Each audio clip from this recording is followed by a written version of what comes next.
Hello everyone, magandang araw sa ating lahat. Assalamualaikum. For today's video, gusto ko lang i-share sa inyo kung paano ko binabalatan yung manok bago namin lutuin. Dahil ayaw namin magluto ng manok na kasama yung balat para iwas cholesterol tayo.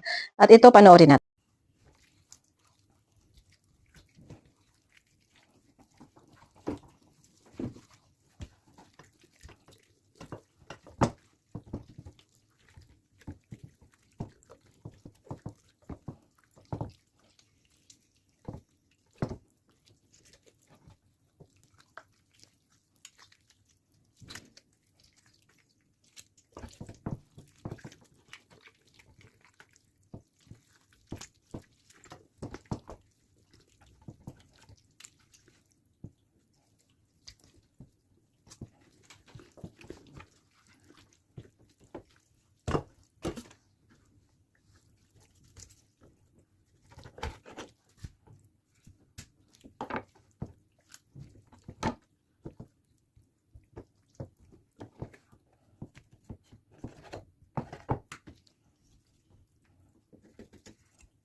At yan lamang po for today's video. Sana po ay may natutunan kayo. Paki-like and share. Thank you for watching.